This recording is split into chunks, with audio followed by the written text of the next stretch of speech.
Okay, friends, once again, welcome back and very good afternoon to everybody. I hope you all are safe, your family member, your relative, your parents, your friends, all are safe. And you are enjoying this new era, this new way of learning. Friends, we are discussing fluid mechanics. In this chapter, as you know, the fluid mechanics is divided into the two part, fluid statics and fluid dynamics. In the statics part of this chapter, we had discussed about the Pascal's law. We had learnt about the hydrostatic pressure at the depth h that can be given by P atmospheric plus rho gh. We also discussed about the Archimedes principle and law of flotation. So these are the basic concept we had learnt in the fluid statics. Then after we had started a fluid dynamics, and very important two particular concept we had learnt in the fluid dynamics. Anybody will tell me which two concept I am talking about?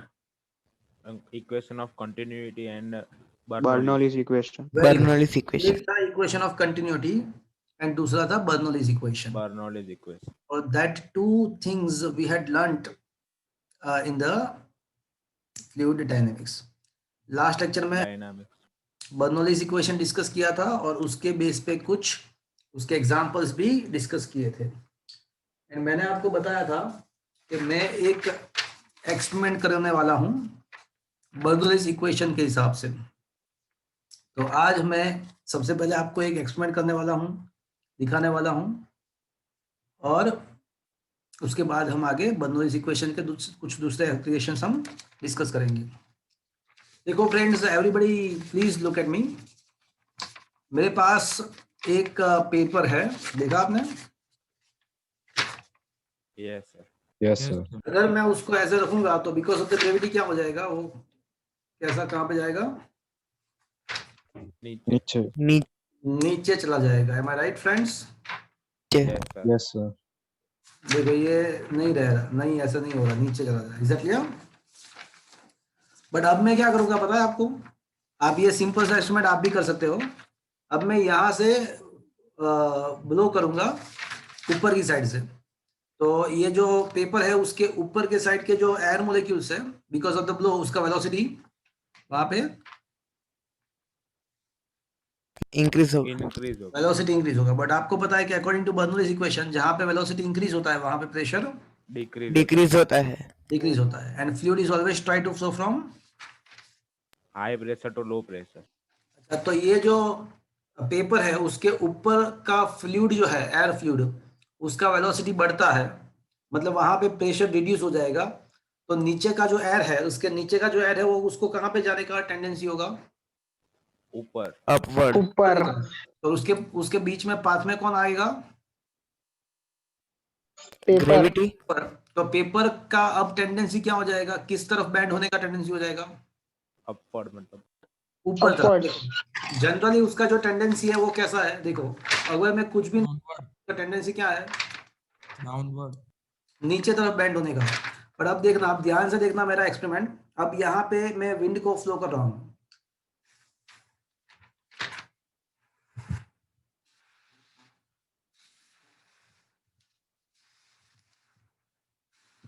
तो क्या है, देखो जैसे ही मैं blow कर रहा हूं तो ये जो पार्ट जो नीचे है वो ऑटोमेटिकली देख सकते हो कि कहां पे आ रहा है.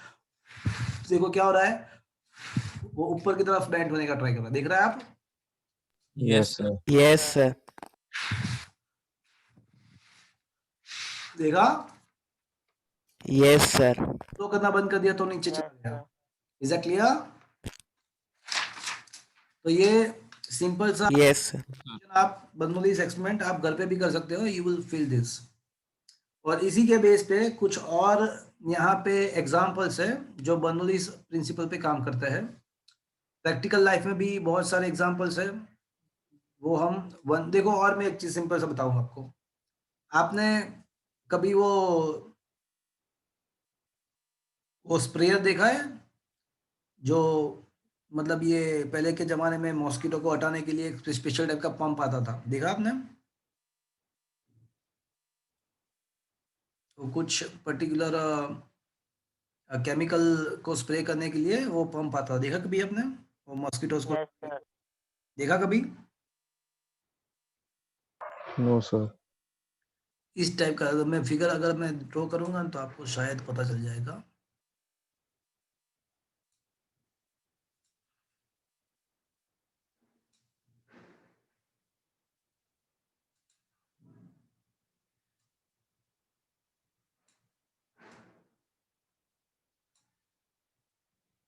इस टाइप का एक पंप आता था जिसके यहाँ पे Yes, पूरा sir. वो जो केमिकल होता था वो यहाँ पे होता था,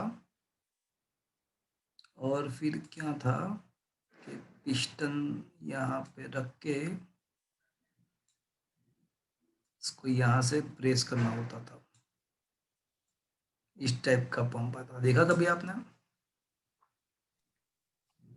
Yes, sir. और फिर क्या था कि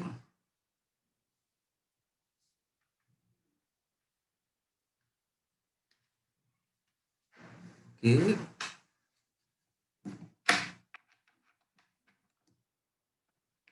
अच्छा आपको ये दिख रहा है ना आपके मोबाइल के स्क्रीन पे? हाँ यस ओके फाइन, ओके। और जो वो जो केमिकल होता था वो यहाँ पे था, और यहाँ पे तो सब एयर मोलिक्यूल्स होते हैं, यहाँ पे तो एयर मोलिक्यूल्स है।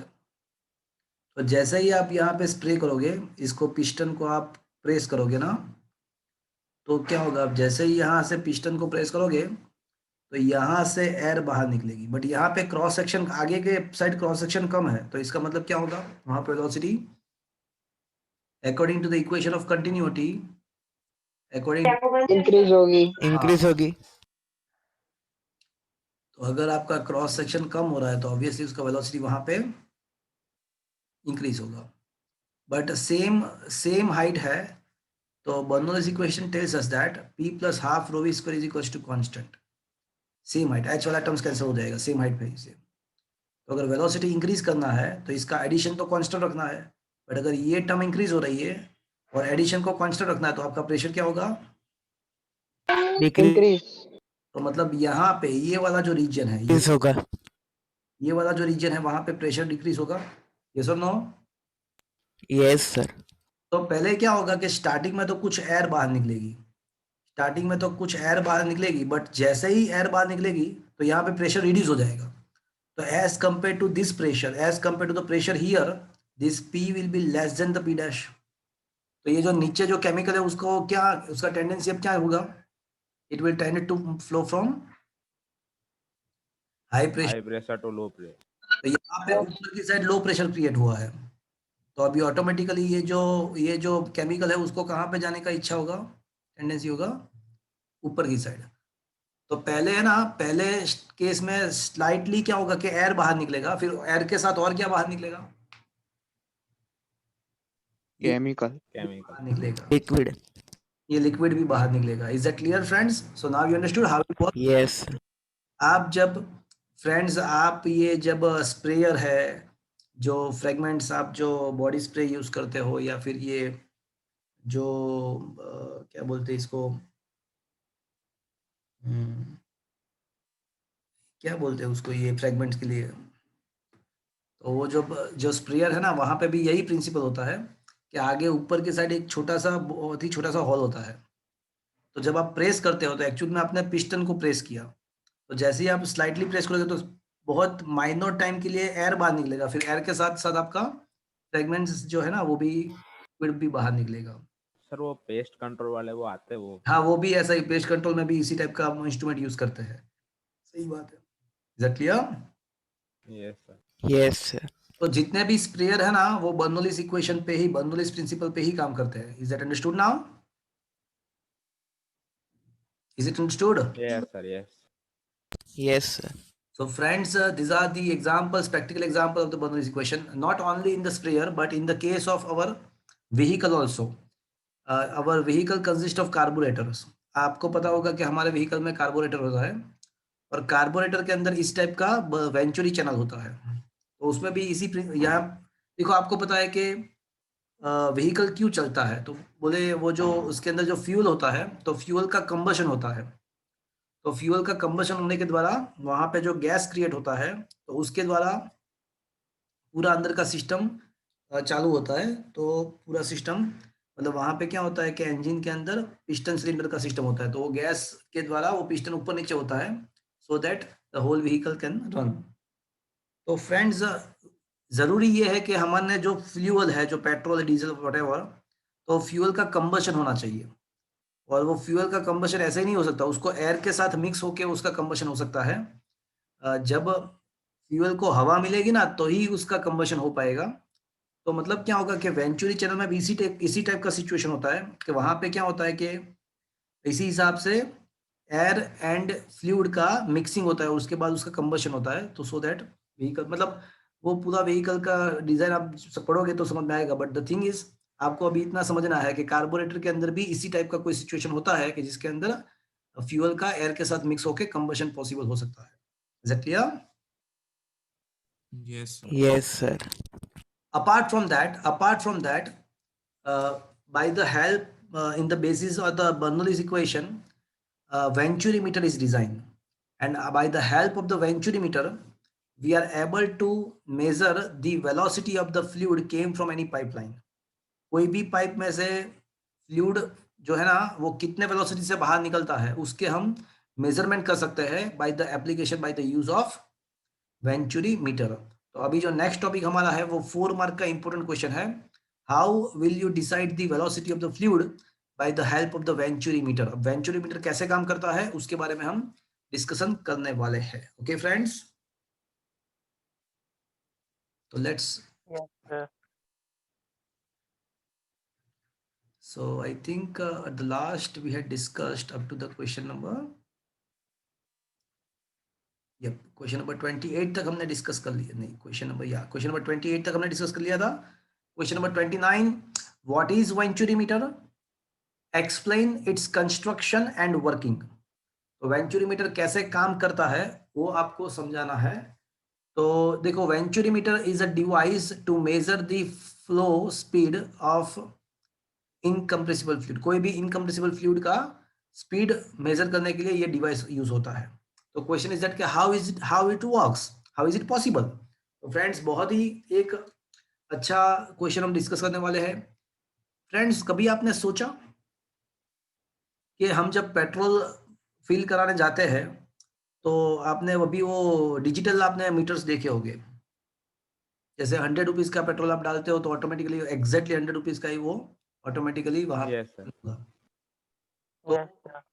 वहां पे पूरा सिस्टम लगाया होता है कि भाई जैसा ही 100 रुपीज हम करेंगे तो मतलब 2.5 या 2.3 what ever litre will be automatically assigned. तो जो माइक्रो वहां पे माइक्रो चिप होती है, जो कंप्यूटर, एक टाइप का कंप्यूटर होता है, तो वो क्या करेगा कि वो जो रेट है उसके हिसाब से अमाउंट, पेट्रोल का अमाउंट फिक्स करेगा कितने लीटर, और वो कितने लीटर जाएगा वो वेंचुरी चैनल में से पास होगा, तो वो कैलकुलेशन के द्वारा ऑटोमेटिकली इतना ही फ्लूइड फील करेगा। तो ये सारा जो कैलकुलेशन है, वो ये सब जो जमेला है वो वेंचुरी मीटर से स्पीड मेजर होता है। और स्पीड एक बार मेजर हो जाएगा ना, स्पीड अगर मेजर हो जाएगा ना, तो ऑटोमेटिकली लीटर्स भी मेजर हो जाएंगे पर सेकंड। देखो, आपको पता है कि क्रॉस सेक्शन इनटू वेलोसिटी क्या होता है, इट इज अ वॉल्यूम पर unit time. It is also known as a volume flux, if you remember. Yes sir. Cross section into velocity, cross section मतलब velocity मतलब length upon time, तो area into length आपको पता है कि volume होता है, तो ये आपका हो जाएगा वॉल्यूम पर यूनिट टाइम। तो मतलब मैं ये बताना चाहता हूँ कि वेंचुरी मीटर के द्वारा वेलोसिटी मेजर हो सकता है, और वेलोसिटी के मेजरमेंट से आपको क्या पता चलता है, flow rate, volume per unit time, उसको फ्लो रेट भी बोलते हैं। तो फ्लो रेट भी आप डिसाइड कर सकते हो, और उसके बेस पे आपको पता चलेगा कि कितने लीटर्स या कितना वॉल्यूम वहां पे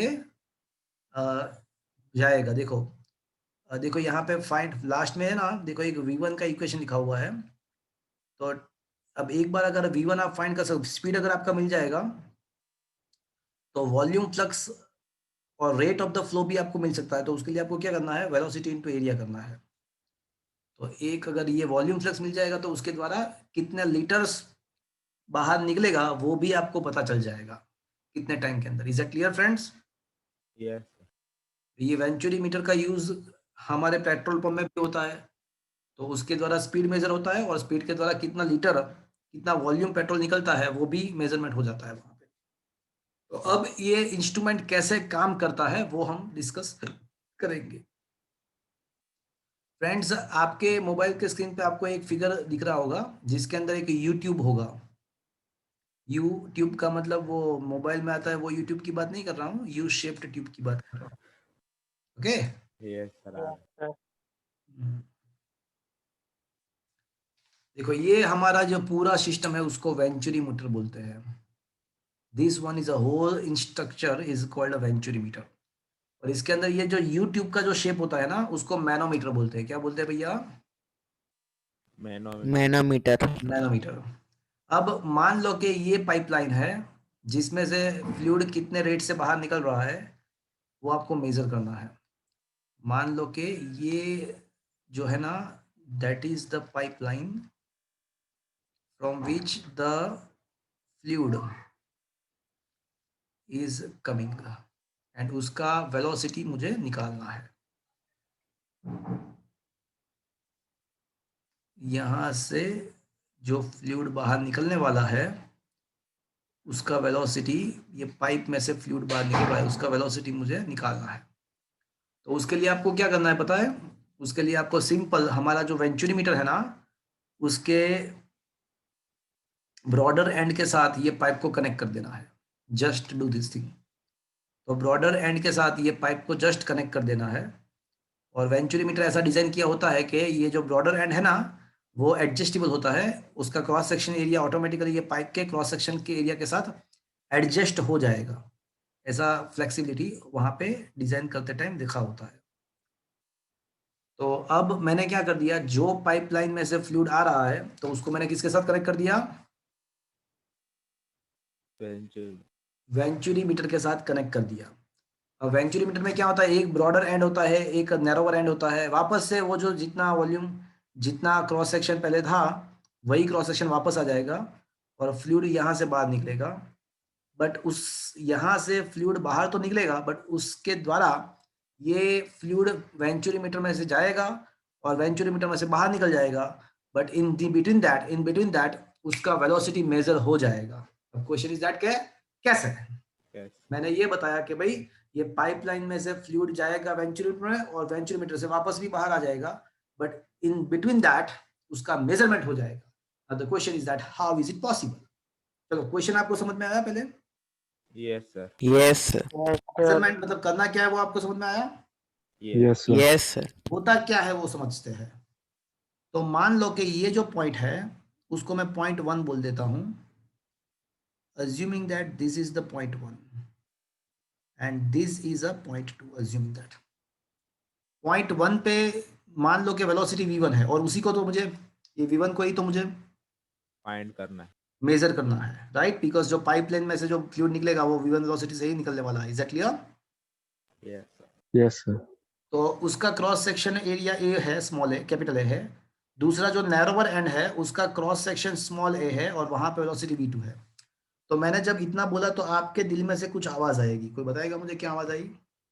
equation Equation of continuity. A1 कौन V1 is बोला? equal to of A2 continuity. V2. Very good. Jai Neil. Very good.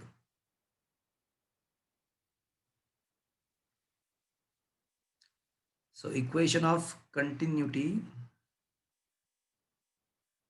के द्वारा I can say a v1 is equal to small a v2। तो अगर v2 को subject को equation बनाते हैं तो कहना इसे capital A by small a into v1। Yes. आया बात समझ में? Yes sir. चलो अब मैं ऐसा बोलता हूँ। Yes sir. Very good. अब मान लो कि पॉइंट 1 पे प्रेशर P1 है, पॉइंट 2 पे प्रेशर P2 है। ये pressure P1 pressure P2 velocity V1 velocity V2। तो इतना सुनने के द्वारा कुछ दिल में से बाहर आता है? Obviously Bernoulli's equation. Bernoulli's P1 plus equation. half. Bernoulli's equation. तो P1 plus half rho V1 can I से it is equals to P2? देखो मैंने रो जी H1 रो जी H2 नहीं लिखा, क्यों? बिकॉज वही नहीं height both are the 1 and 2 both the points are at the same height. Am I right friends? Yes. तो रो जी H1 रो जी H2 लिखने की जरूरत नहीं है बिकॉज दोनों सेम है. Okay friends, is that clear? Yes और नो? Yes, sir. अब मुझे ये बताओ कि P1 ज्यादा होगा या P2 ज्यादा होगा? देखो जहां पे क्रॉस सेक्शन नैरोवर होता है वहां पे वेलोसिटी बढ़ता है, और जहां पे वेलोसिटी बढ़ता है वहां पे प्रेशर डिक्रीज होता है. प्रेशर डिक्रीज होता है. तो अब मुझे सोच के बताओ P1 ज्यादा होगा या P2 ज्यादा होगा? P1. P1. तो P1 is larger than the P2. तो P1 minus P2 is equals to half rho V2 square minus V1 square. चलो क्या ये चीज आपको समझ में आया भैया? ये फ्लूइड का डेंसिटी रो है समान. Yes, sir. फ्लूइड का डेंसिटी, अगर ये जो पाइपलाइन में से जो फ्लूइड पास हो रहा है उसका डेंसिटी रो है. चलो यहां तक समझ में आया? Yes now from manometer. चलो अब मैनोमीटर को देखो. देखो फ्रेंड्स, ये 1 पॉइंट पे जो प्रेशर है ना वो ज्यादा है. तो अगर मैनोमीटर का ये जो यूट्यूब है, अगर उसको किसी के साथ कनेक्ट नहीं किया होता, अगर वो यूट्यूब को किसी के साथ कनेक्ट नहीं किया होता, तो यहाँ पे जो मर्क्यूरी है, मर्क्यूरी अंदर के साइड, तो उसके दोनों साइड उसका जो हाइट होगा वो इक्वल होगा. Equal equal होगा. अगर कुछ कनेक्ट नहीं किया है तो. बट अभी यहाँ पे मैंने कनेक्शन किया है और जो 0.1 है वहां पे प्रेशर ज्यादा है. 0.2 के रिस्पेक्ट में 0.1 पे प्रेशर P1 ज्यादा है, तो वो क्या करेगा? 0.2 की तरफ चला जाएगा. नीचे तरफ. हाँ, तो वो जो मैनोमीटर का जो मर्क्यूरी लेवल है वो अनबैलेंस हो जाएगा. और कहाँ से नीचे जाएगा, कहाँ से ऊपर जाएगा? 1 से नीचे जाएगा P1 से 1 नीचे वन से P2 से नीचे ऊपर. P2 से ऊपर जाएगा वो. Exactly, and that you can see in the figure. Okay, that you can see in the figure. Am I right, friends? Yes sir चलिए यहाँ तक Yes. समझ में आया? यस अब जो मैं बता रहा हूँ वो आपके टेक्स्ट में नहीं किया हुआ है. अब मान लो कि ये पॉइंट ए है और ये पॉइंट बी है, तो can I say point A and point B are at the same height? Yes Yes, sir. तो can I say P A is equals to P B? Yes, sir. Yes Yes, sir. अच्छा, P A is equals to P B, right? अब मान लो कि ये वाला जो height है ना, ये 1 पॉइंट यहाँ पे नहीं है, बीच में है, और ये जो हाइट है ना उसको H1 मान लो. चलो, तो ये पॉइंट ए पे प्रेशर प्रोड्यूस करने के लिए कौन रिस्पॉन्सिबल है? तो बोले 1 से स्टार्ट करके एक पूरा एक कॉलम बनेगा, उसका हाइट H1 प्लस H. देखो 1 से स्टार्ट करके पूरा height H1 plus H.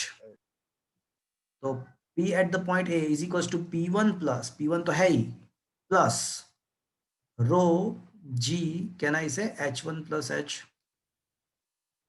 Yes अब पॉइंट बी पे कौन प्रेशर प्रोड्यूस करेगा? तो Yes, sir.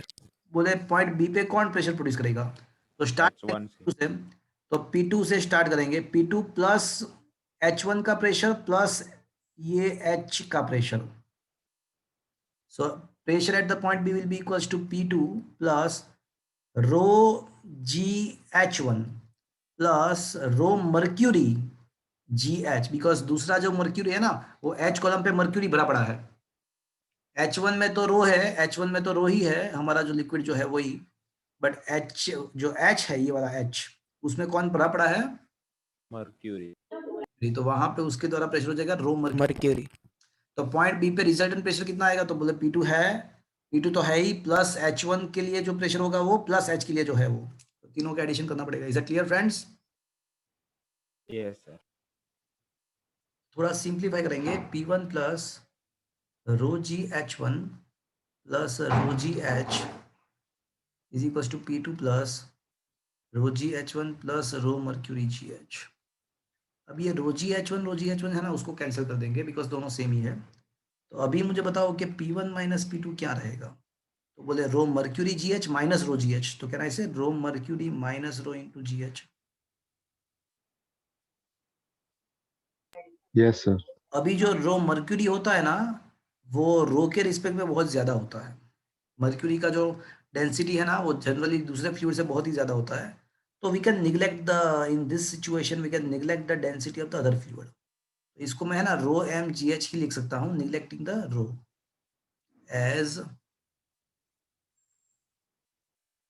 as rho mercury is larger, much larger than rho, neglect okay. आया बात समझ में? तो ये जो पूरा चीज है ना, ये आपके टेक्स्ट बुक में या फिर हमारे नोट्स के अंदर भी नहीं दिया है, खाली बता दिया है कि भाई from the manometer we can say P1 minus P2 equal to rho mercury GH। But अभी आपको समझ में आया वो कहाँ से आया पूरा इसका proof? Yes, sir. Yes, sir. इसका स्क्रीनशॉट मैं आपको भेज दूंगा। चलो अब इक्वेशन 2 एंड 3 जो है ना उसके लेफ्ट हैंड साइड तो P1 minus P2 है। हाँ सेम ही है, तो comparing the right side, left hand side same ही है, तो हम क्या करेंगे राइट साइड को कंपेयर करेंगे। ओके, तो from 2 and 3 comparing the right sides, can I say half rho V2 square minus V1 square is equals to rho mercury GH? Is that clear, friends? Is it okay? Yes, sir. Okay. चलो, तो फिर friends अभी मेरा ultimately target क्या है भैया, वो तो याद है ना आपको? What is our ultimate target? We want to find Velocity. Velocity. that is V1 or V2? V1. So our ultimate target is to find the V1. So half rho V2 square minus V1 square। V2 क्या है? Capital A by small a into V1. चलेगा? ये V2 square के बदले मैंने उसका value substitute कर दिया, चलेगा? Yes, sir. अब ये हाफ रो V1 स्क्वायर को कॉमन ले लो, तो A square by A square minus 1 is equal to rho mercury GH। तो ये आपका हो जाएगा half rho V1 square A square minus small a square upon small a square is equal to rho mercury GH। तो ये V1 square को सब जगह इक्वेशन बनाते हैं, तो राइट साइड आ जाएगा आपका 2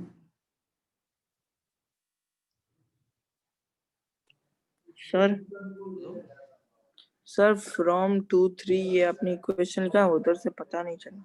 हाँ देखो इक्वेशन 2 देखा आपने, यस सर। इक्वेशन 3 देखा आपने, ये this is the equation number 3। Yes sir. दोनों के लेफ्ट हैंड साइड क्या है? P1 minus P2। तो can I compare the right sides of the both equation? Yes sir. तो मैंने दोनों के राइट साइड को कंपेयर कर दिया, तो इसका जो राइट साइड है वो ये रहा और इसका राइट साइड ये रहा। Is it clear? दोनों को कंपेयर कर सकते सेम है तो? Yes sir. तो किया कंपेयर। चलो तो ये इक्वेशन मिल गया मुझे नीचे का, देखा आपने, ये मिल जाएगा। तो फिर अभी यस सर। अब मुझे करना क्या है, मुझे V1 फाइंड करना है, मतलब मुझे V2 को जो है एलिमिनेट करना है। तो V2 को एलिमिनेट करने के लिए मेरे पास equation number 1, in place of V2 I can write a by small a into V1। तो मैंने प्लेस किया वो वैल्यूज। तो चलो अभी ये समझ में आया आपको? Yes yes. तो फिर अब मैंने है ना उसमें से V1 स्क्वायर को कॉमन ले लिया दोनों टर्म्स में से आगे लेफ्ट हैंड साइड के। Okay, okay. तो हाफ रो V1 स्क्वायर तो बचेगा क्या, a square by small a square minus 1। Right side तो वही का वही रहेगा। हाँ। एलसीएम लिया, half rho V1 square as it is, LCM ले लिया a square minus small a square upon small a square is equal to rho mercury. अब V1 स्क्वायर को सब जगह इक्वेशन बना रहा हूँ, तो 2 ऊपर चला जाएगा, तो 2 रो मर्क्यूरी GH और ऊपर जाएगा स्मॉल a स्क्वायर, नीचे रहेगा capital A square minus small a square and नीचे भी रो भी रहेगा। चलो यहाँ तक समझ में आया? V स्क्वायर को सब जगह इक्वेशन बना। Is that clear? Yes, sir. अभी V1 का वैल्यू क्या आएगा? अब V1 क्या आएगा? तो स्क्वायर रूट निकालो। तो ये a स्क्वायर है ना, a स्क्वायर, तो उसका स्क्वायर रूट तो a हो जाएगा, बाकी सब रूट में चला जाएगा। तो कौन कौन जाएगा रूट में? बोले 2 रहेगा रूट में, रो मर्क्यूरी रहेगा, GH रूट में रहेगा, एंड डिनोमिनेटर में क्या रहेगा? Rho into capital A square minus small a square. चलो इतना टर्म्स रहेगा। तो this is what is the final equation for the velocity. चलो ये समझ में आया भैया? Yes, sir. Is that clear? Yes, sir. तो अब ये जो वेंचुरी मीटर है ना, वो आपने ही बनाया हुआ है। तो as a you had design the venturi meter, आपको उसका मर्क्यूरी का डेंसिटी पता होता है, आपको ये लिक्विड जो जा रहा है, जो पाइपलाइन में से जनरली पानी बाहर निकलता है, तो उसका भी आपको डेंसिटी पता है। ये पूरा वेंचुरी मीटर आपने ही बनाया, तो उसका जो ब्रॉडर एंड है एंड नैरोअर एंड है, उस दोनों का क्रॉस सेक्शन भी आपको पता रहेगा। आपको ब्रॉडर एंड का क्रॉस सेक्शन पता है, स्मॉल एंड का क्रॉस सेक्शन पता है, आपको रो मर्क्यूरी पता है, रो पता है, और एच आपको कहाँ से मिल जाएगा? एक्सपेरिमेंट के द्वारा। यहाँ पे पूरा कैलिब्रेशन किया होता है, मतलब 1 2 3 सब कुछ लिखा हुआ आता है। तो when you see this experiment, when you see the manometer, ये मैनोमीटर पूरा ट्रांसपेरेंट होता है, मर्क्यूरी आपको दिख जाएगा, तो ये डिफरेंस तो आपको एक्सपेरिमेंट से पता चल जाएगा। तो एच आपको मिल जाएगा एक्सपेरिमेंटली। तो अब सब कुछ आपको पता है, एच एक्सपेरिमेंटली मिल जाएगा। तो ये इक्वेशन के अंदर सब वैल्यूज आप सब्स्टिट्यूट करेंगे तो क्या मिल जाएगा? Putting all the values you will get the Velocity. हाँ, you will get the velocity v1 and that is v wants to sir बोलो। सर ये फाइनल इक्वेशन में जो डेंसिटी का रेशियो है वो नेग्लेक्ट कर सकते हैं? नहीं, इतना मतलब देखो, ये जो निग्लेक्ट करने की जो बात होती है ना, वो ऑलवेज एडिशन या सब्ट्रैक्शन में आप कर सकते हो, मल्टीप्लिकेशन डिवीजन में नहीं हो सकता निग्लेक्शन। मैं बताऊं आपको, देखो मैं बताऊं, आपके पास मान लो कि 10 लाख रुपीस है, तो उसमें आप 10 रुपीस ऐड करोगे 5 रुपीस, तो क्या होगा? अप्रोक्सीमेटली क्या होगा? 1 10 लाख लाख 5 की रुपीज। अरे क्या बात कर रहे हो? 10 लाख में अगर 5 रुपीस ऐड करो तो 1 लाख 5। पापा को बता ना, पापा 2 लाख मारेंगे। 10 lakh 5. तो अप्रोक्सीमेटली वो 10 लाख ही होगा। यस और नो? Yes. हाँ या ना? अगर Yes, sir. Yes, sir. 10 lakh rupees है, उसमें से 5 रुपीस कोई ले लेगा, तो भी आपके पास अप्रोक्सीमेटली कितना रहेगा? 10 10 lakh. लाख। 10 लाख ही रहेगा। Am I right friends? But अगर आप 10 लाख मल्टीप्लाई बाई 5 करोगे, तो क्या मैं कह सकता हूँ अप्रोक्सीमेटली 10 लाख? ऐसा कह सकता हूँ? नहीं sir, No, no sir. Sir. 50 lakh. 50 lakh हो जाएगा। तो टाल पड़ जाएगी। डिवाइड बाई 5 कर दूँ तो क्या होगा? अप्रोक्सीमेटली 10 लाख कह सकता हूँ? No sir. तो मैं No, क्या sir. बताऊँ कि भाई एडिशन सब्ट्रैक्शन में आप निगलेक्ट करो वो बराबर है, मल्टीप्लिकेशन डिवीजन में निगलेक्ट नहीं करना चाहिए। Is that clear? यस। आया बात समझ में? Yes, sir. ओके। तो ये जो फाइनल इक्वेशन मिला वो हमको क्या बता रहा है? तो ये जो फाइनल इक्वेशन है ना, वो v1 बता रहा है, और उसके राइट साइड जितने भी पैरामीटर्स है ना, वो हमारे लिए नोन है। तो putting all the values and by doing this experiment we get the h as well. तो h का भी वैल्यू मिल जाएगा। तो ये सारे वैल्यूज अगर प्लेस करोगे तो आपको v1 मिल जाएगा। And once you got the v1, आप उसका फ्लक्स मतलब वॉल्यूम फ्लक्स भी फाइंड कर सकते हो। अगर एक बार आपको v1 मिल जाएगा तो आपको वॉल्यूम फ्लक्स भी मिल जाएगा। तो volume flux is equals to a into v1, that is the rate of the flow. Volume flux मतलब रेट ऑफ द फ्लो भी आपको मिल जाएगा। a इंटू v1 करोगे तो आपको रेट ऑफ फ्लो भी मिल जाएगा।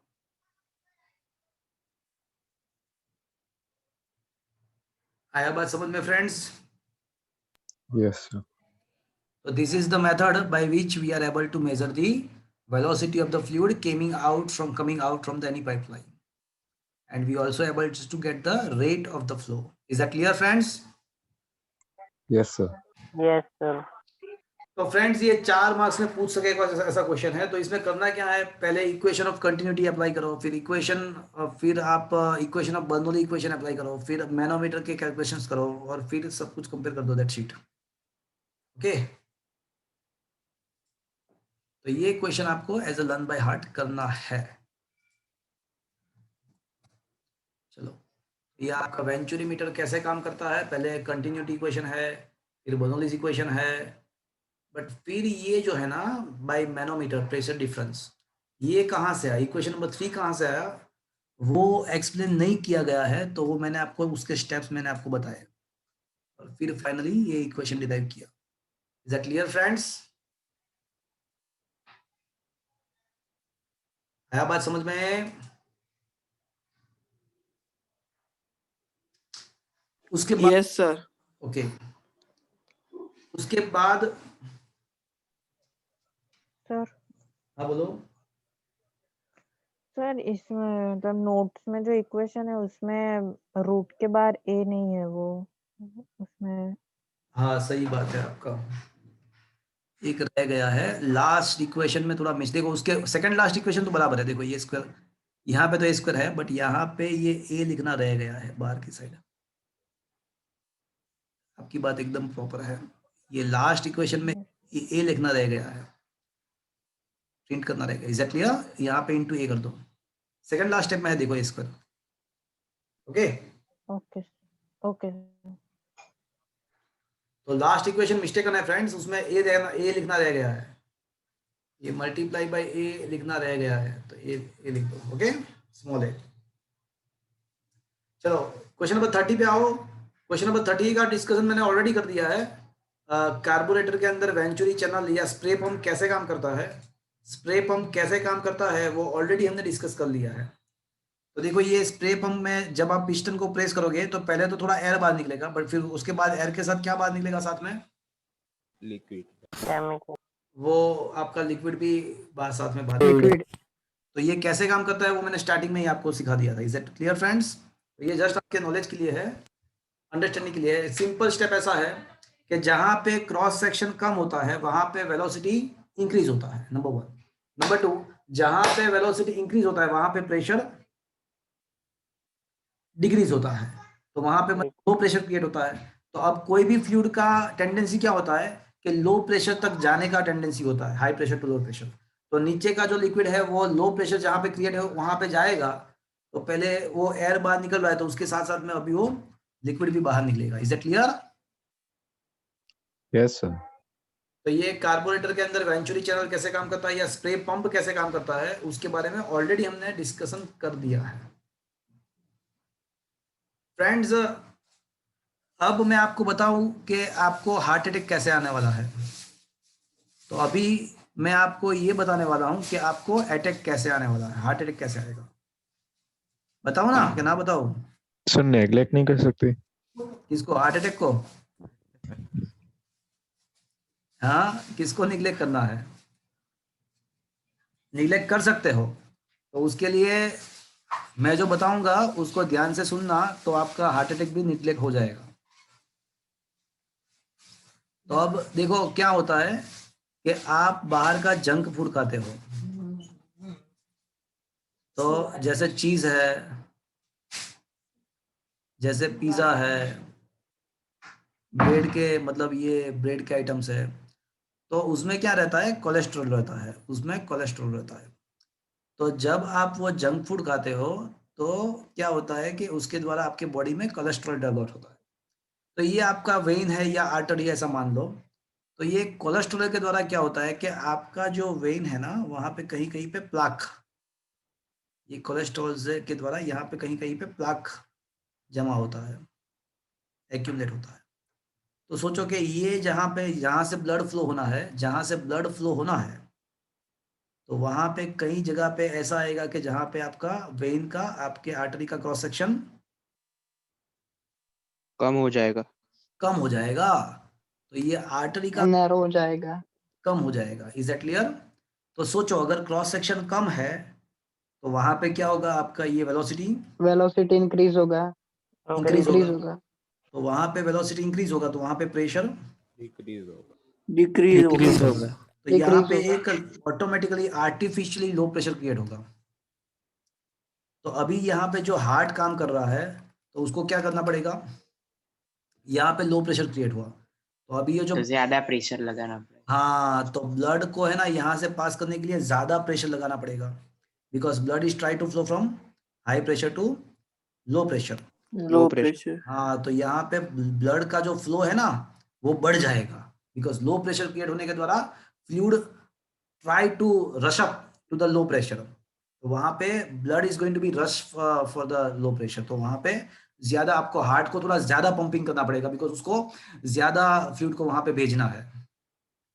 तो अब उल्टा प्रोसेस होगा, जैसे ही आपका वहां पे ज्यादा प्रेशर से वो हार्ट वहां पे आपको वो उसको आप वहां पे भेजोगे ब्लड को, तो वेलोसिटी वहां पे वापस से इंक्रीज होगा, तो वेलोसिटी इंक्रीज होगा तो उसका क्रॉस सेक्शन, डिक्रीज।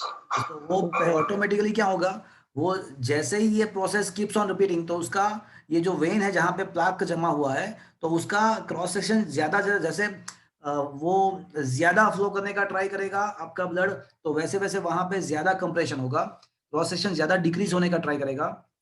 अब दो चीज हो सकती है, या एक चीज ऐसी होगी कि ज्यादा प्रेशर की वजह से वो वहां पे आपका आर्टरी वहां से कोलैप्स हो जाए, या फिर वहां पे क्लोज हो जाए।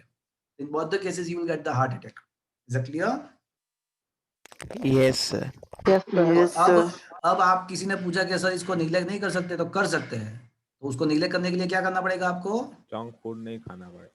हाँ, तो इसको अवॉइड करना पड़ेगा। Is that clear to you? Yes sir. आया बात समझ में? Yes, sir. तो ये पूरा सिस्टम कैसे काम करता है समझ में आया आपको? Yes sir. देखो क्या लिखा है, Bernoulli's principle helps in explaining the blood flow in the artery. The artery may get constricted due to the accumulation of the plaque on its inner walls. The speed of the flow of the blood in this constriction region where plaque is accumulated is raised. Because why? Because वहां पे cross section कम हो जाएगा तो speed बढ़ेगा, तो speed बढ़ेगा तो क्या होगा, वहां पे प्रेशर आपका रिड्यूस हो जाएगा, एंड प्रेशर रिड्यूस हो जाएगा तो आपका आर्टरी पॉसिबल है कि कोलैप्स हो जाए due to the external pressure by the heart, and this will leads to the heart attack. Is that clear to you friends? Yes, sir. Sons in the artery may get the result in the heart attack. तो पूरा चीज समझ में आया आपको? आया? Yes, sir. Yes, sir. चलो friends, अब मैं आपको क्रिकेट खेलना सिखाता हूँ। चलो फ्रेंड्स, क्या आपने क्रिकेट खेला है? Yes sir. Yes, sir. अच्छा, Yes, sir. तो आपने स्विंग बॉलिंग, स्पिन बॉलिंग नाम सुना है? Yes sir. Yes, sir. Yes sir. तो टॉप स्विंग में क्या होता है, टॉप स्पिन में क्या होता है?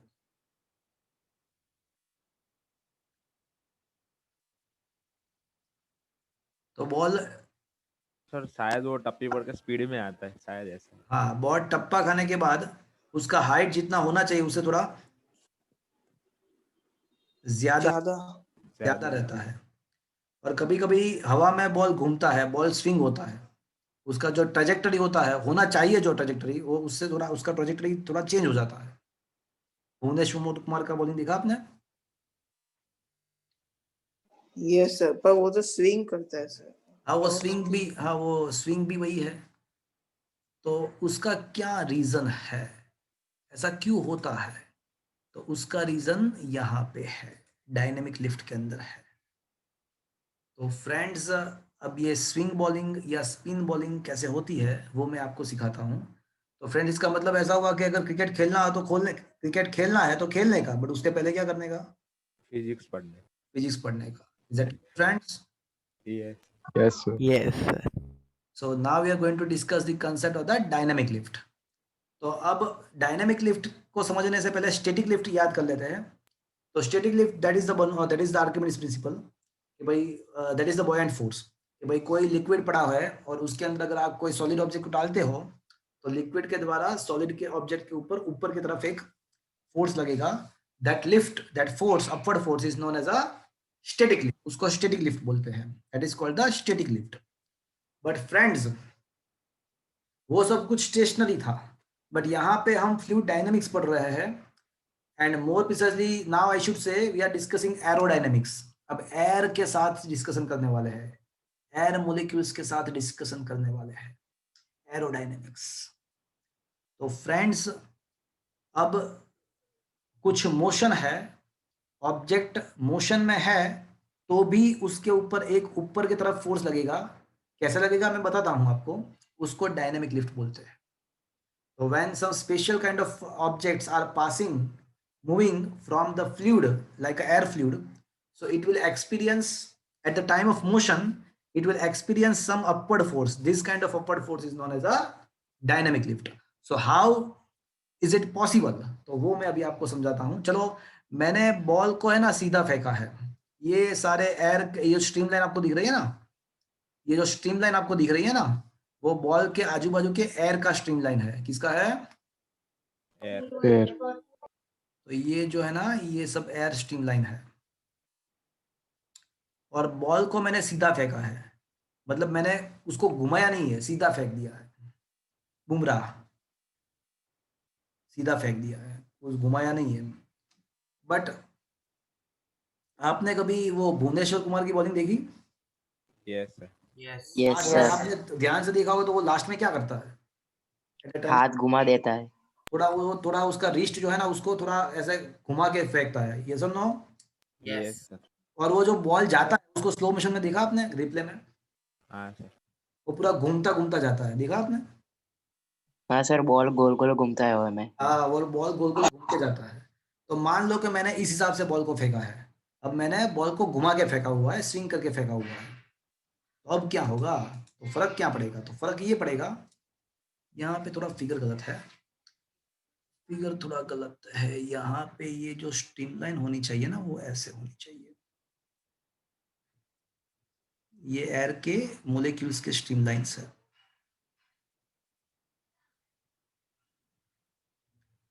जब ये बॉल घूमता जाता है, तो चलो आपका मान लो कि ये बॉल है और आपने इस ऐसे इसको घुमाया है, तो ऊपर का जो उसका पॉइंट है ना, उसको उसका वेलोसिटी ये रहता है और नीचे का पॉइंट का वेलोसिटी ये रहेगा। Is that clear? आपने ऐसे घुमा के फेंका हुआ है, देखो ऐसे। तो ये ऊपर का जो रीजन है ना, वो उस आगे जाने का ट्राई करेगा और नीचे का रीजन जो है वो पीछे आने का ट्राई करेगा। Is that clear? ऐसे आपने फेंका हुआ है।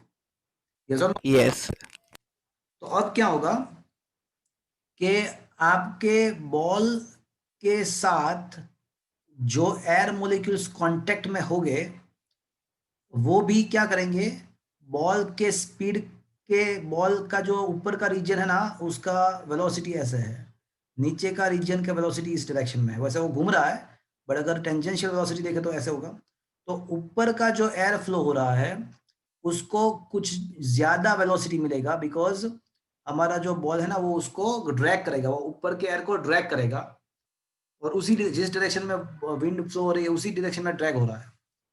तो मतलब ये ऊपर का जो रीजन है ना, वहां पे एयर मोलिक्यूल्स का वेलोसिटी इंक्रीज हो जाएगा। बट नीचे का जो रीजन है ना, वहां पे क्या हुआ, देखो एयर मोलिक्यूल्स के अपोजिट डायरेक्शन में ये बॉल का वेलोसिटी है, तो वो क्या करेगा, जो एयर मोलिक्यूल्स है उसको अपोजिट डायरेक्शन में ड्रैग करेगा, तो उसका जो फ्लो है वो थोड़ा ऊपर के एयर मोलिक्यूल का फ्लो कम हो जाएगा। ऊपर के बॉल के ऊपर के मोलिक्यूल्स जो है ना एयर के, उसका फ्लो ज्यादा हो जाएगा। नीचे के मोलिक्यूल्स अपोजिट डायरेक्शन में ड्रैग फील करेंगे, तो उसका फ्लो कम हो जाएगा। तो मतलब ऊपर का जो रीजन है, वहां पे वेलोसिटी क्या होगा, ऊपर का रीजन इंक्रीज होगा। इंक्रीज होगा। वेलोसिटी इंक्रीज होगा तो वहां पे प्रेशर, डिक्रीज। वहां पे प्रेशर डिक्रीज होगा। और प्रेशर डिक्रीज हो जाएगा तो वहां पे लो प्रेशर क्रिएट होगा। तो अब जो बॉल के नीचे का जो पार्ट है, बॉल के नीचे का जो पार्ट है, वहां पे तो प्रेशर उल्टा है, वहां पे उल्टा प्रोसीजर हो रहा है। तो वहां पे स्पीड डिक्रीज हो रहा है, वहां पे स्पीड डिक्रीज हो रहा है, तो क्या होगा, वहां पे प्रेशर इंक्रीज होगा। तो ये जो नीचे के एयर, इंक्रीज होगा। हाँ, तो फिर नीचे के एयर मोलिक्यूल्स है, उसको कहाँ पे जाने का टेंडेंसी होगा, ऊपर। ऊपर जाने का टेंडेंसी होगा। तो वो जाएंगे, बट उसके पाथ में कौन आएगा, ऊपर। बॉल। हाँ, नीचे के एयर मोलिक्यूल्स ऊपर जाने वाले हैं, बट उसके पाथ में बॉल आएगा, तो बॉल को थोड़ा थोड़ा ये एयर मोलिक्यूल के द्वारा थोड़ा थोड़ा फोर्स मिलेगा। तो इसके वजह से क्या होगा कि बॉल टप्पा खाने के बाद या जब एयर में घूमता है, तो उसका जो ट्रेजेक्टरी होना चाहिए, जब वो टप्पा खाएगा या घूमेगा, तो उसका जो ट्रेजेक्टरी होना चाहिए, उससे उसका ट्रेजेक्टरी क्या रहेगा, थोड़ा बोलो क्या होगा, अलग होगा मतलब। थोड़ा ऊपर की तरफ रहेगा, एंड ऊपर। Called a swing bowling. Is that clear? Yes, sir. देखो आप Yes. आपने देखा होगा जो ये बर्ड्स होते हैं, चलो ये स्विंग बॉलिंग पता चला आपको। और दूसरी बात, बॉल का सरफेस जितना रफ होगा ना ऊपर की साइड से, बॉल का सरफेस जितना रफ होगा ना, उतना ये एयर मोलिक्यूल को ड्रैग करने का प्रोबेबिलिटी उसका ज्यादा रहेगा। तो ये स्विंग का जो कंसेप्ट है वो थोड़ा ज्यादा अप्लाई होगा। तो इसीलिए कभी कभी क्रिकेटर्स क्या होते हैं, आपने अभी देखा ना वो वार्नर वो स्मिथ का केस, हाँ सर। वो Yes, क्या करने की ट्राई कर रहे थे, वो कुछ प्लास्टिक मटेरियल को द्वारा बॉल को रफ करने का ट्राई करते थे, पता है आपको? 2 साल टीपिंग पहले कर बैन रहे हो थे गया सर। था। यस सर, बाद में 5 महीने की जेल ऐसा कुछ था। हाँ, और अफरीदी बॉल चबा गया था, पता है आपको? एक बार आता एक बार अफरीदी, वो भी एक बार ऐसा कर रहा था। तो एज अ रीजन, इस करने का रीजन क्या होता है कि अगर कोई बॉल के दो में से कोई एक सरफेस को अगर आप रफ कर देते हो एकदम, तो ये एयर मोलिक्यूल को ज्यादा ड्रैग करेगा, और जितना ये ज्यादा ड्रैग होगा तो ये फिनोमेनन ज्यादा काम करेगा, तो स्विंग का प्रोबेबिलिटी ज्यादा बढ़ेगा। Is that clear to you? Yes, sir. Yes. तो मैंने आपको क्रिकेट तो सिखाया और साथ में चीटिंग करना भी सिखा दिया। Is that clear? yes, sir. Okay, तो ये कैसे काम करता है पता चला फ्रेंड्स आपको, ये स्विंग बॉलिंग? Yes, sir. तो यहाँ पे क्या होता है कि ऊपर नीचे आपने जो यहाँ पे ऊपर नीचे प्रेशर डिफरेंस क्रिएट किया, बट स्पिन बॉलिंग में क्या होता है, ऑफ स्पिन लेग स्पिन में आप क्या करोगे, राइट एंड लेफ्ट में ये प्रेशर डिफरेंस क्रिएट करोगे, तो फिर बॉल थोड़ा लाइट थोड़ा लेफ्ट या राइट साइड घूमेगा। Is that clear? तो भुवनेश्वर कुमार जो फेंकता है ना बॉल, वो ऐसे Yes, sir. ऊपर से ये ऐसे करके फेंकता है, बट स्पिन बॉलिंग जो होती है लेग स्पिन या ऑफ स्पिन, उसमें थोड़ा साइड में से आपको वो ड्रैग करना होता है। Am I right, friends? Yes sir. Yes sir. तो Yes, वो sir. क्या होता है, वो leg and right side, left and right side में प्रेशर डिफरेंस क्रिएट होगा, तो या तो फिर बॉल ऐसा जाएगा या फिर ऐसा जाएगा, मतलब leg spin and off spin में ये होता है। Is it clear to you? Is it understood friends? Yes, sir. Yes, अब मैं sir. बात कर रहा था, बर्ड्स की बात कर रहा था, तो वापस से आ जाते हैं। तो बर्ड्स में क्या होता है कि बर्ड्स जब जमीन पे होते हैं तो ऊपर जाते हैं, तो वो क्या करेंगे, उसके जो विंग्स है ना, वो ऐसे ऐसे वो विंग्स को ऐसे ऐसे करेंगे। क्यों ऐसे ऐसे करेंगे? हवा को नीचे धक्का मारेंगे। हाँ, तो वो बर्ड्स जो है ना, वो विंग के द्वारा हवा को, एयर को नीचे के तरफ फोर्स प्रोवाइड करेंगे। तो according to Newton's third law, air क्या करेगी, उसको Uplift. अपर करेगा, तो ग्रेजुअली फिर ब्लड क्या करेगी, ग्रेजुअली ऊपर चले जाएंगे। चलो ऊपर तो पहुंच गए आकाश में, फिर आपने देखा कभी वो विंग्स नहीं हिलाते थे, ऐसे वो Light. फिर Straight एक बार रखते वो हैं, straight आपने रखते कभी कभी देखा होगा कि बर्ड्स जो होते हैं वो स्काई पे जो फ्लो होते हैं, उसका जो बर्ड जो होते हैं, तो स्काई में वो अपने विंग्स को नहीं हिलाते, तो भी वो आराम से वहां पे फ्लो कर सकते हैं स्काई में। How is it possible? Because अगर वो कोई भी टाइप का फोर्स नहीं दे रहे हैं, तो according to the gravitational force क्या होना चाहिए, नीचे आना। नीचे आ जाना नीचे चाहिए। आ जाना चाहिए, बट आते नहीं है। तो हाउ इज इट पॉसिबल? तो बर्नौलीज इक्वेशन। हाँ, वहां पे भी डायनेमिक लिफ्ट का कंसेप्ट लगेगा। कैसे, मैं आपको समझाऊं। तो बर्ड्स के जो विंग्स होते हैं ना, तो उसका जो ऊपर का जो पार्ट होता है, जैसे देखो मेरा ये विंग्स है सपोज के, तो उसका ऊपर का जो पार्ट होता है ना, वो थोड़ा कॉन्वेक्स टाइप का होता है। विंग देखा कोई बर्ड का, अभी बड़े से विंग्स को फैला के जा रहा है, तो उसका Yes, sir. थोड़ा कॉन्वेक्स होता है, और नीचे का फ्लैटन होता है। नीचे विंग का नीचे का पार्ट थोड़ा फ्लैट होता है, ऊपर का थोड़ा कॉन्वेक्स होता है। Is it clear? ऐसा होता है? यस और no? Yes sir. Yes, sir. Yes, sir. तो ये जो स्पेशल शेप है, जिसका ऊपर का पार्ट कॉन्वेक्स है, नीचे का थोड़ा फ्लैटन है, उसको एरोफॉइल बोलते हैं। क्या बोलते हैं? एरोफॉइल। एरोफॉइल बोलते हैं। तो बर्ड्स के विंग्स का जो शेप होता है ना, वो एरोफॉइल जैसा होता है। अब इस टाइप के विंग्स जब फ्लो करेंगे, इस टाइप के विंग्स जब एयर में से फ्लो करेंगे, तो ऊपर क्या है कि ऊपर थोड़ा कॉन्वेक्स पार्ट है, तो वो है ना, वो एयर के कांटेक्ट में ज्यादा रहेगा। कॉन्वेक्स पार्ट है तो वो एयर के कांटेक्ट में ज्यादा रहेगा, बट नीचे का जो फ्लैटन पार्ट है वो एयर के कांटेक्ट में कम रहेगा।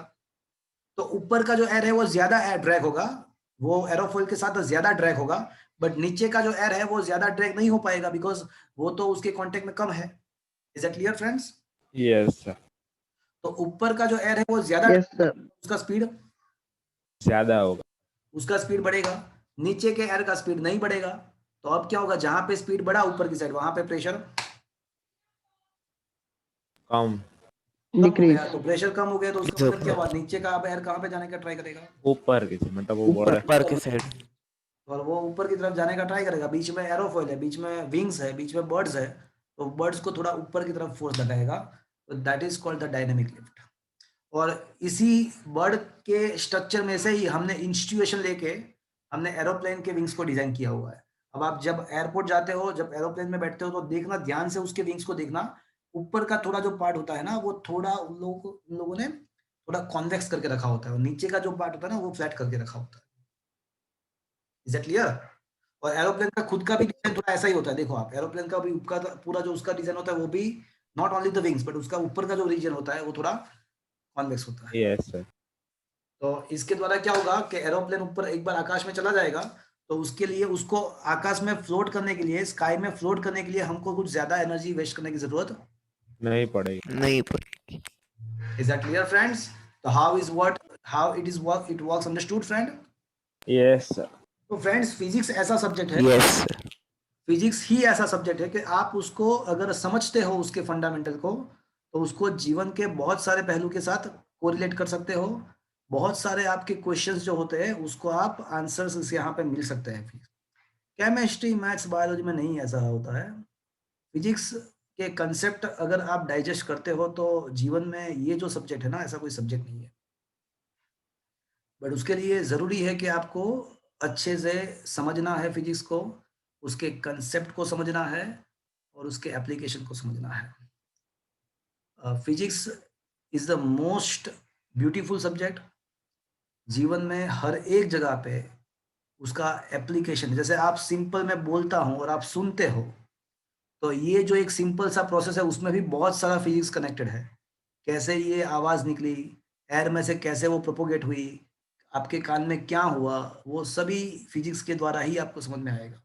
मतलब जेन्युइनली ये जो सब्जेक्ट है ना, वो बहुत ही इंटरेस्टिंग है, बट उसको थोड़ा आपको क्या है, थोड़ा आपको एफर्ट्स लगाना पड़ेगा।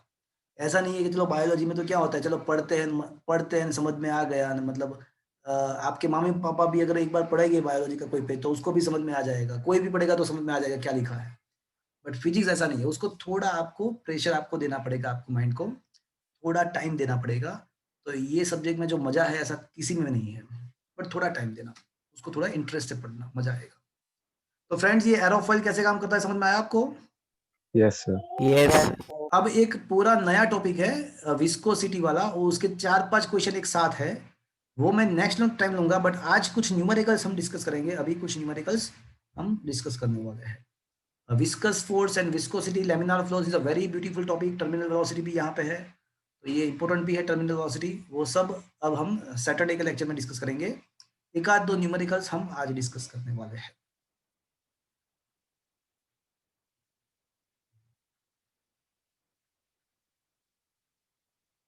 अच्छा, illustration I think 1 to 6 we had learnt, am I right? 1 to 7 I think yes sir. 7 तक करवा दिया था, am I right? हाँ सर 7 भी होगा। यस And I think हाँ 7 तक हो गया, 8th 9th 10th बाकी है, 11 12 भी बाकी है। okay. एक्सरसाइज के 5 to 10 मैंने करा दिए थे। उसके बाद आई थिंक मैंने 11, अब ये 11th and 12th आप एक बार रीड करना, 11th and 12th को एक बार रीड करना आप। 13 नहीं कराया है, 14 मैंने करा दिया है।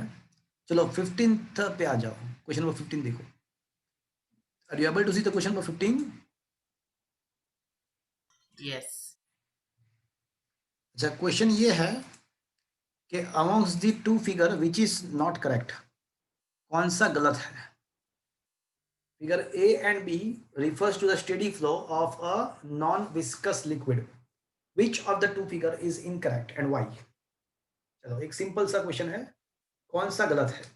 देखो दोनों में डिफरेंस क्या है, दोनों में डिफरेंस ये है कि यहाँ पे जो कैपिलरी है, मतलब ये जो वेसल है, मतलब ये ट्यूब है, मतलब एक सिलिंड्रिकल, स्मॉल सिलिंड्रिकल, उसको कैपिलरी बोलते हैं। ये जो दोनों कैपिलरी है ना, वहां पे देखो, वहां पे डिफरेंस है, बाकी सबको फिगर सेम ही है, बट यहाँ पे कितना फिलिंग हो रहा है कैपिलरी 1 में, और इसमें कहाँ तक हाइट है, और यहाँ पे देखो, और दूसरे में इसका हाइट ज्यादा है, इसका कम है, मतलब ये डिफरेंस है, बाकी सब सेम है। तो एक सही है एक गलत है, आपको ये आइडेंटिफाई करना है कि कौन सा सही है कौन सा गलत। चलो कोई विदाउट लुकिंग द आंसर कोई मुझे बताएगा, don't look at the answer, just think about it and anybody will get the answer में। सर बी वाला रॉन्ग है। अच्छा आप ऐसा बोल रहे हो कि ये बी वाला रॉन्ग है, चलो मुझे बताओ। सर ए रॉन्ग है। चलो कौन ए बोला? सर जयवल। कौन? जयवल। Yes sir. जयवल बताओ मुझे ए कैसे रॉन्ग है? वाई? तो बताओ।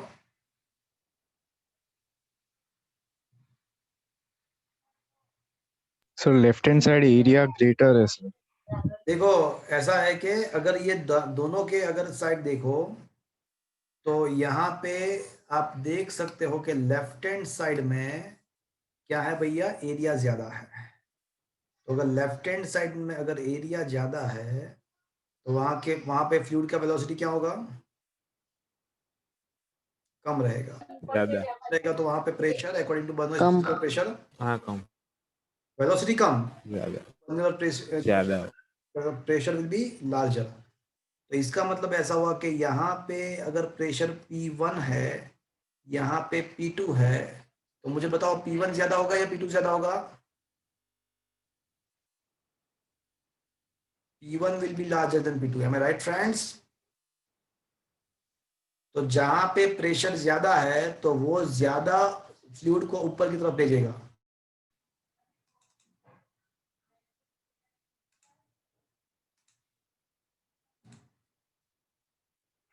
So am I audible to you friends? Yes sir. Yes, तो Yes, sir. sir. हमने क्या देखा? हमने ये देखा कि ये P1 प्रेशर है, यहाँ पे P2 प्रेशर है, तो what we find? We found that the P1 is larger than P2. Am I right, friends? Yes sir. तो P1 का वैल्यू ज्यादा है, तो अगर P1 का वैल्यू ज्यादा है तो वहां पे जो फ्लूइड है ना उसका ऊपर जाने का टेंडेंसी ज्यादा रहेगा, बिकॉज जितना प्रेशर ज्यादा तो वो ज्यादा ऊपर की तरफ जाएगा। तो ये बराबर है, जितना प्रेशर ज्यादा होगा इतना फ्लूइड ज्यादा ऊपर जाएगा। तो ये बराबर है, ये गलत है। Is that clear friends? Yes sir. चलो एक और न्यूमेरिकल डिस्कस करते हैं। अभी मेरी आवाज आ रही है बराबर प्रॉपर्ली? हाँ सर अभी yes uh sir. Okay. Yes, sir.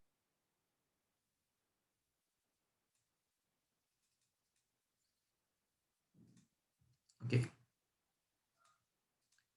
Question number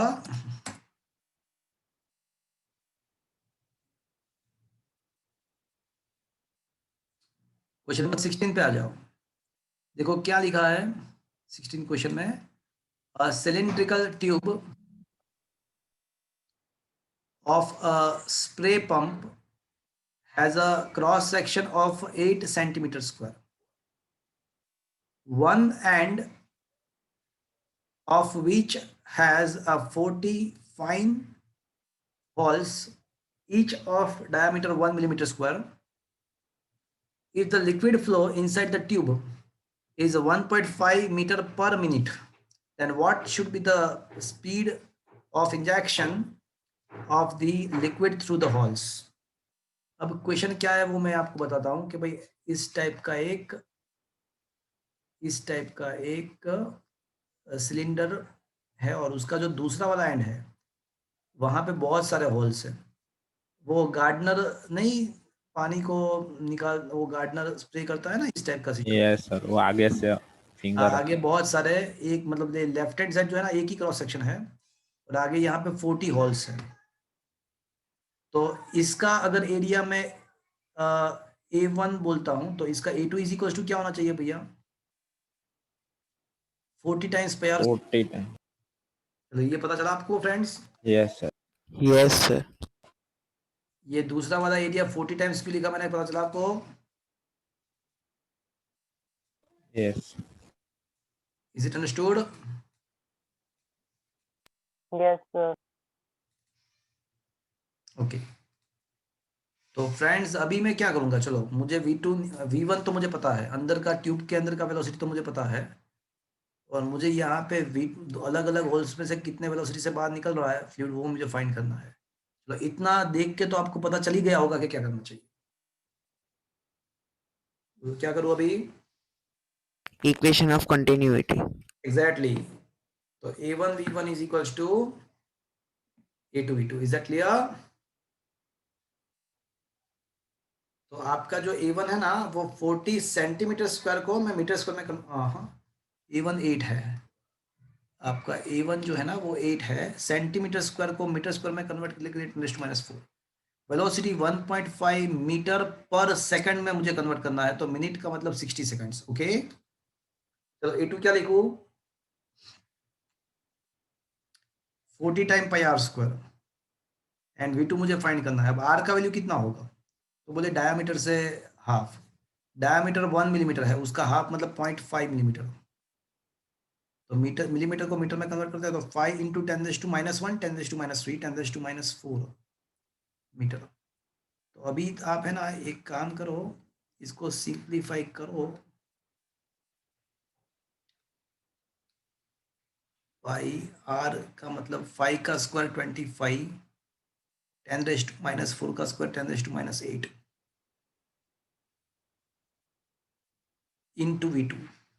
बस अब V2 को सब जगह इक्वेशन बनाओ तो आपका आंसर आ जाएगा, मीटर पर सेकंड में आएगा, मीटर पर सेकंड में आएगा। Is that clear? आया बात समझ में? Yes, sir. करोगे ना ये कैलकुलेट कि करूँ पूरा? Yes, sir. कर लो। कर दोगे ना ये कैलकुलेशन? Yes, sir. तो you have to apply the equation of continuity or nothing. Okay तो यहाँ पे पहले V1 को मीटर पर सेकंड में कन्वर्ट किया है, A1 को मीटर स्क्वायर में कन्वर्ट किया है, और area of one hole is a pi r square, तो मतलब total area is equal to 14 2 pi r square. तो A1 A2 V1 फाइंड किया और फिर उसके बाद इक्वेशन ऑफ कंटिन्यूटी अप्लाई किया तो V2 डायरेक्टली मिल जाएगा। तो फ्रेंड्स आज का सेशन मैं यहाँ तक ले रहा हूँ, वापस से हम नेक्स्ट टाइम मिलेंगे। अब सैटरडे को सीधा मिलेंगे और वहाँ पे हम विस्कस फोर्स विस्कोसिटी के बारे में डिस्कस करेंगे। आज का सेशन मैंने यहाँ पे एंड किया है।